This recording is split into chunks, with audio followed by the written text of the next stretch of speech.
Tema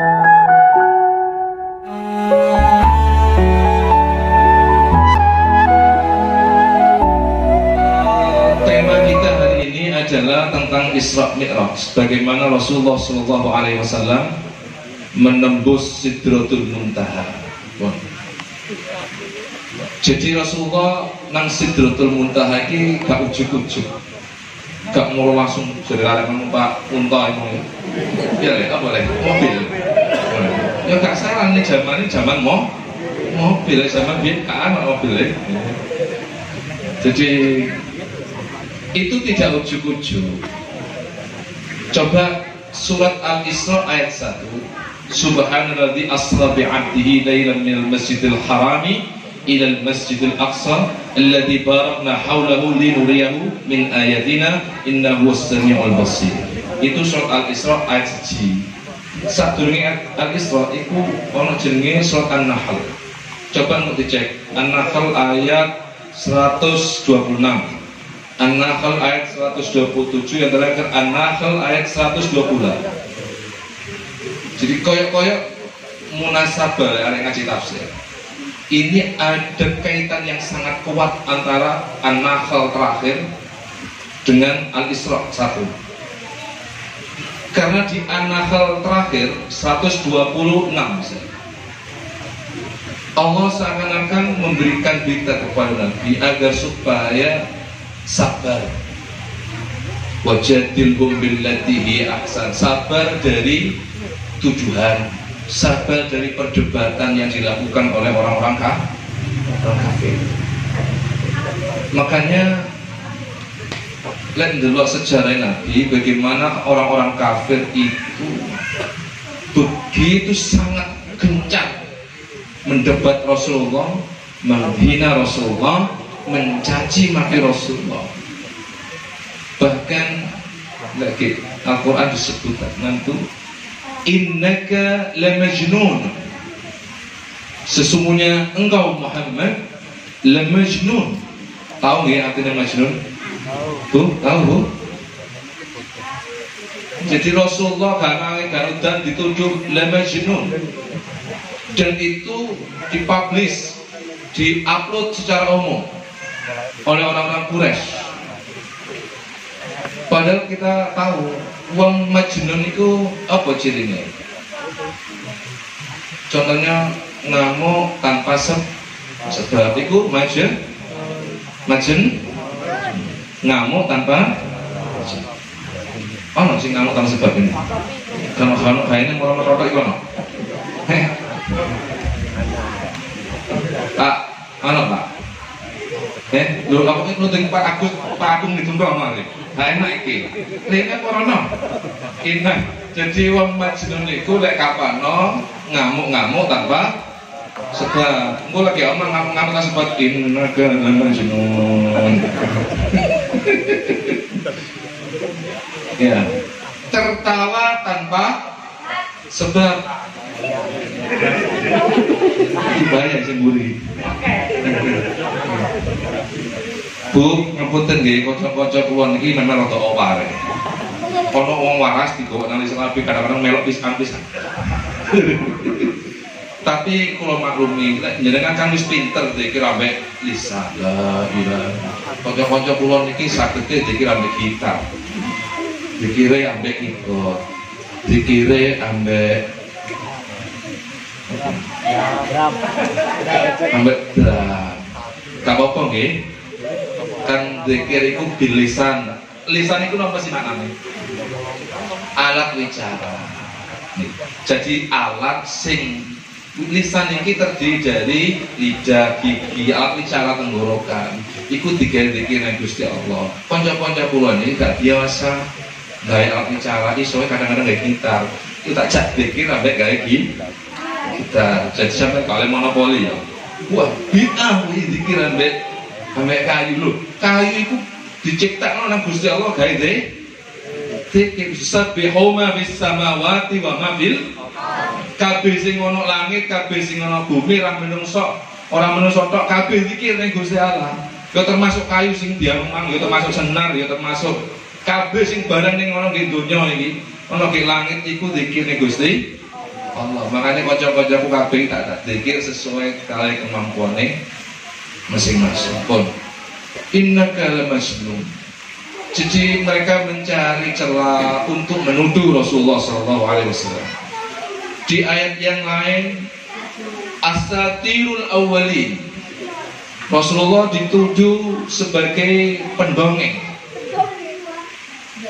Itu anak di An-Nahl itu, jadi beliau itu disuruh sabar dari bagaimana orang-orang kafir itu segencar menuduh beliau. Asatirul awwalin, apa yang dibawa Muhammad itu hanya dongeng-dongeng di masa lalu. Dongengnya Nabi Musa, dongengnya Nabi Saleh, dongengnya Nabi Ibrahim. Asatirul awwalin. Rasulullah juga dituduh sebagai sahirun kazzab, penyihir, kazzab, pendusta. Dan itu diupload secara umum nang YouTube. Lek zaman biyen, zaman saiki kok YouTube ngene. Lek zaman biyen ora ono. Cuma nih pasar-pasar dikatakan la sahirun kazzab, penyihir dan pendusta. Yo aneh ae, soalnya napa? Nabi niku saderenge dadi nabi, dadi rasul, sik enom, sik remaja. Itu sudah dijuluki sebagai Al-Amin. Al-Amin itu maknanya apa? Orang yang sangat amanah. Semua orang Arab, semua orang Quraisy itu sepakat Nabi tidak pernah berdusta. Masih kecil, remaja, sampai diangkat dari Nabi, sampai dewasa, sampai sepuh, sepakat orang Quraisy tidak pernah Rasulullah itu berdusta satu kata pun. Makanya si remaja Nabi dijuluki oleh Abu Jahal sendiri, oleh Abu Lahab, oleh pembesar-pembesar Quraisy, dijuluki apa? Al-Amin.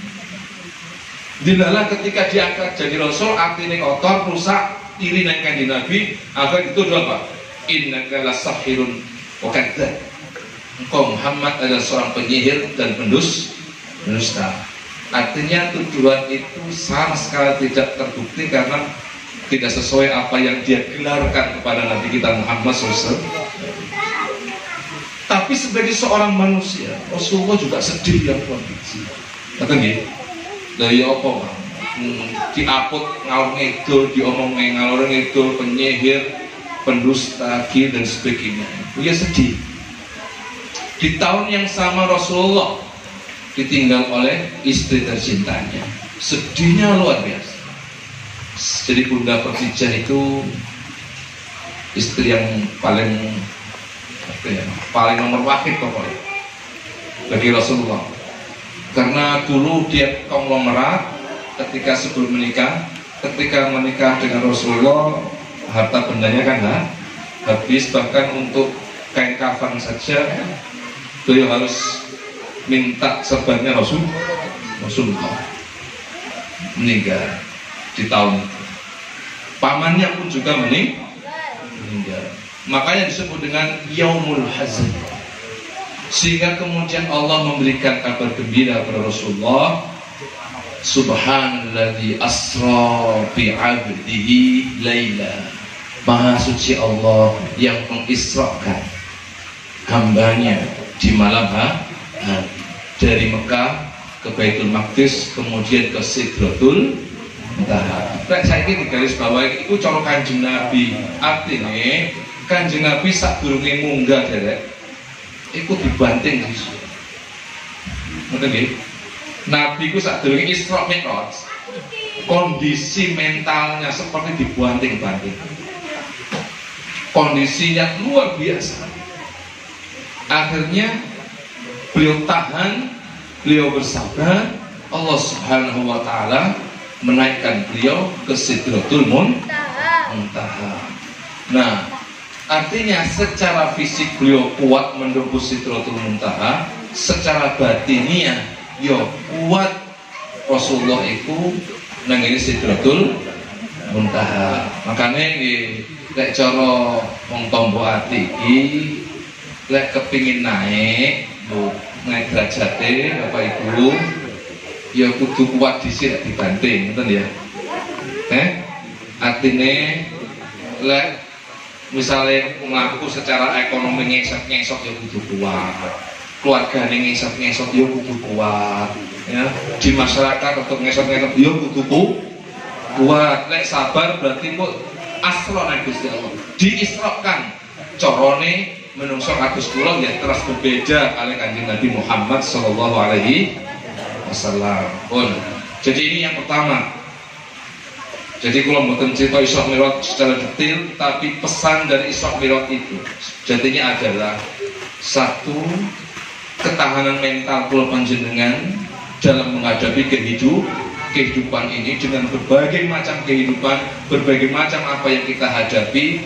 Itu tanda biasanya kalau orang yang sudah mental baja menghadapi ujian Allah, itu tanda bahwa derajatnya akan dinaikkan oleh Allah Subhanahu wa ta'ala dari PAUD ke TK, dari TK ke SD, kelas 1, kelas 2, kelas 3 seterusnya sampai SMP 1, 2, 3 sampai SMA, sampai S1, S2 aja sampai mati. Terus kalau sekolah maneng. Ya jadi lek kepingin bapak-bapak ibu-ibu naik ya kudu gelem diuji. Siapa sing gelem naik kelas tapi gak kon diuji? Siapa sing gelem naik kelas ancung ya? Naik kelas ngarepe Gusti Allah. Kabeh kepingin ya? Kepingin derajatnya naik ya? Siap diuji ning pangeran? Siap. Kudu siap. Bapaknya arek mulai esuk kudu nyekel kertas. Ya. Isu-isu biasanya apa? Cecet cuek. Mak, kepingin di iko hakata makanan kene Bang. Tulisan ujian 1 matamu. Bagaimana cara menghadapi matamu? Ya terus kan jenengan. Siji, matamu pisang. B, sabar. C dan seterusnya. Itu ujian yang kita hadapi. Harus siap. Ibu-ibu juga demikian. Harus siap menghadapi ujian. Biasanya ujian itu nggak jauh.